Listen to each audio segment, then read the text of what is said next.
समस्त भगवत भक्तों को जय जय सीताराम।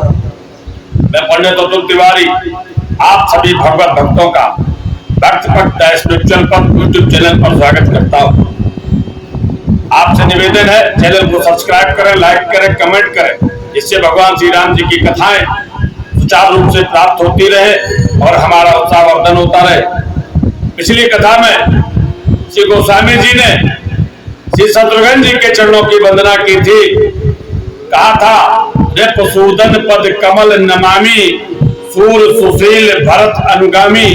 ऐसे श्री शत्रुघ्न जी के चरणों की हम वंदना करते हैं, जिससे मैं ये राम कथा निर्बाध रूप से और उनके आशीर्वाद से मैं कह सकूं।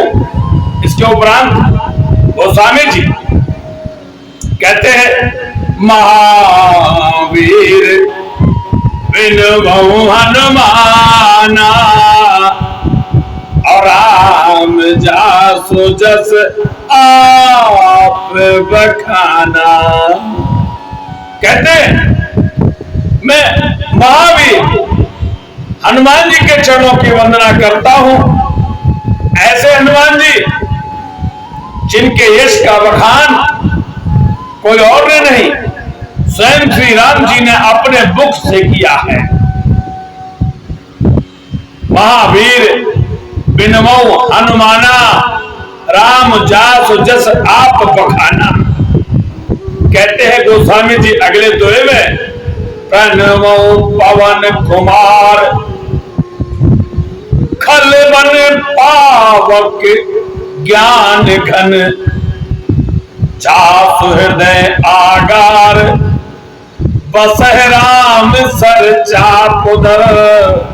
मैं प्रणमो पवन कुमार पवन पुत्र हनुमान जी के वायु पुत्र हनुमान जी के चरणों की मैं वंदना करता हूं, जो दुष्ट रूपी वन के लिए भस्म करने के लिए अग्नि के समान खलवन पावक ज्ञान घन, और जो ज्ञान की घन मूर्ति है, ज्ञान के भंडार है, ज्ञान के घर है।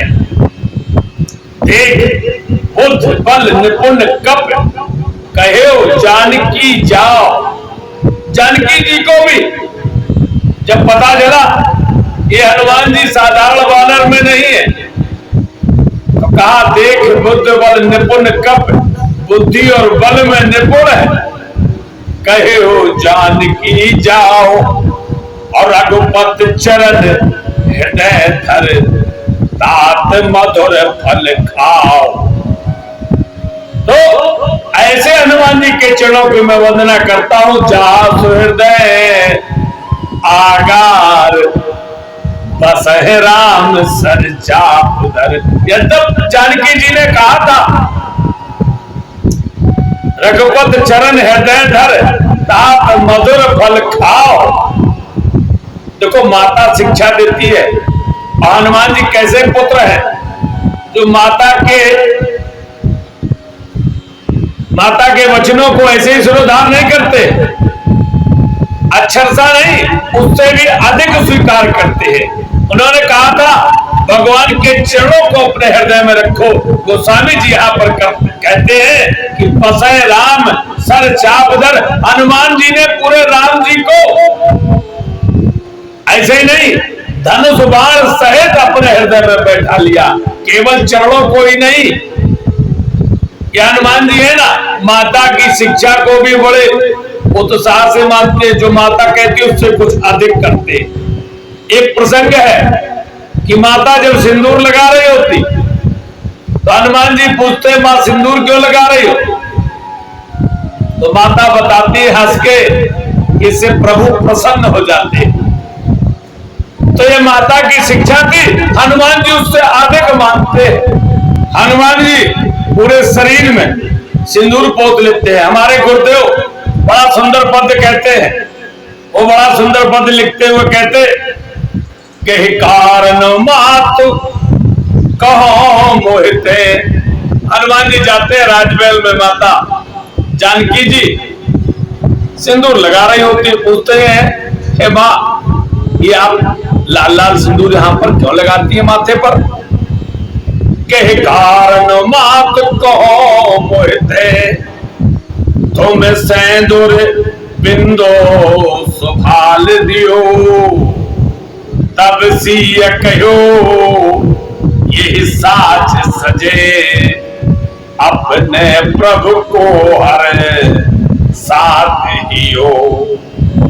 सुन के अस बैन प्रभंजन सुत, रिझाऊं गो राम विचार कियो, और अविलंब सिधाए राजेश कपी, सिगरे तन सेंदुर पोत लियो।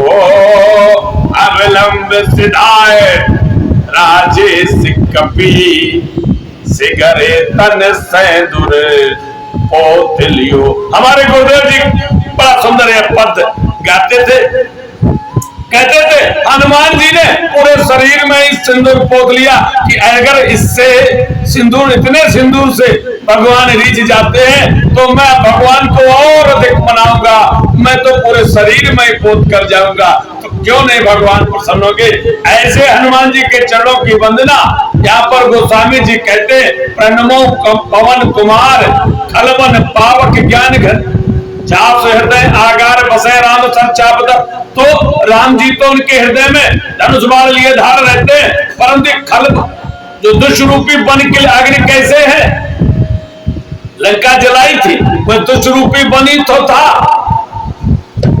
सबसे प्रिय थी अशोक वाटिका रावण, रावण को सबसे प्रिय थी अशोक वाटिका, अपने पुत्र मेघनाद से भी अधिक प्रिय थी। कवितावली में बड़ा सुंदर वर्णन किया था गोस्वामी जी ने कि मेघनाद से भी अधिक प्रिय है अशोक वाटिका। आज हनुमान जी उजाड़ते हैं और बड़ा सुंदर पद है। क्या क्या है सुंदर पद कि बाल थी विशाल विकराल, ज्वाल जाल मानो लंक लीलिबे को काल, रसना पसारी है और कैदों में पीठ का परे है भोर धूम के, तो वीर रस वीर तलवार तो उतारी है। और तुलसी सुरेश चाप कैदों दामन कलाप, कैदों चली मृत कृषानुसर भारी है। और देखे जात दान जात धानी अकुलानी कहे, कानन उजारियो अब नगर प्रजारी है, कानन उजारियो अब नगर प्रजारी है।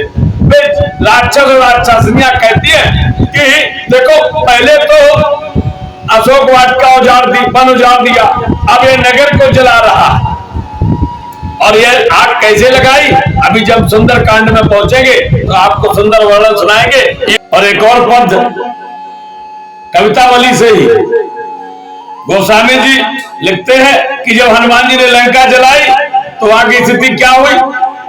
कहते हैं जहां तहां बब को बिलो को बुबकारी देत, और जरत निकेत धावो धावो लागी आगरे, कहा तात मात भ्रात भगनी भावनी भाभी, और छोटा छोटे छोरा अभागे भोले भागरे, हाथी छोरो घोड़ा छोरो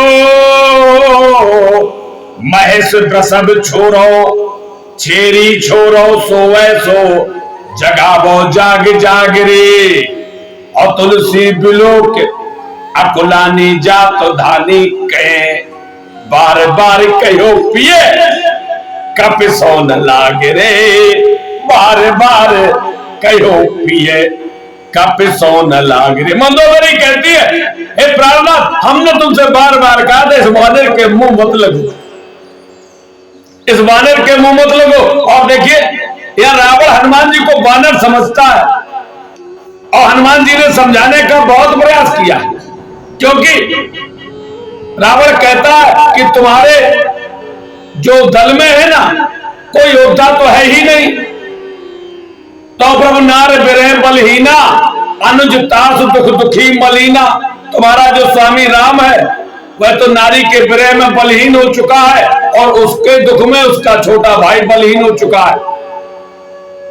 और तुम सुग्रीव कूण तुम दो तुम और सुग्रीव राज परिवार से आते हो तो इतना युद्ध लड़ना क्या जानो। और अनुज हमार वीर तो सो, और हमारा अनुज विभीषण जो है तुम्हारे दल में वह तो पहले से डरपोक है। जामवंत मंत्री अत बूढ़ा सोख हो अब समरा रूढ़ा, और जामवंत वह बूढ़ा हो चुका है? अब बचा कौन तुम्हारे दल में? रावण कहता है कप एक महाबलशीला, एक है तुम्हारे महाबलवान, तुम्हारे दल में एक ही महाबलवान है कप। परंतु जब कप ही कहता है तो अंगद जी को क्रोध आता है। अंगद जी कहते हैं हे रावण, क्या तुम हनुमान को बानर समझते हो? सुन सठ रे हनुमान कप गयऊं जो तौ सुत मार। लंका कांड में कहते हैं अंगद जी, कहते हैं रे मूर्ख, क्या हनुमान जी कोई बानर है जो तुम्हारे पुत्र को मार कर गए, अच्छे का वध करके? अभी तुम उन्हें बानर ही समझ रहे हो? ऐसे हनुमान जी हैं। और हनुमान जी ने लंका में युद्ध भी किया है, और युद्ध ऐसा किया कि एक रावण जो था ना, एक ही घूंसा, एक मुष्टिका मारी हनुमान जी ने और उसे सह नहीं सका था रावण। हमारे गुरुदेव ने बड़ा सुंदर एक एक घूंसे का बड़ा सुंदर वृत्तांत सुनाया। परंतु रावण से युद्ध लड़ते हुए गोस्वामी जी कवितावली में लिखते हैं, कहते हैं जो 10 शीश महीधर ईश को 20 भुजा खुल खेलन हारो, अलोकप दिग्गज दानव देव सब सह में सुन साहस भारो, वीर बड़ो बिरदैत बलि अजहू जग जागत जासु पमारो, असो हनुमान हनु मुठ का गिर गो गिरराज जो गाज सो मारो, गो गिरराज जो गाज सो मारो। वैसे ही रावण हनुमान जी के मुष्टिका से एक ही घूंसे से ऐसे गिर जाता है जैसे वज्र के प्रहार से पर्वत गिर जाता है। हनुमान जी के एक मुष्टिका को रावण सह नहीं सका।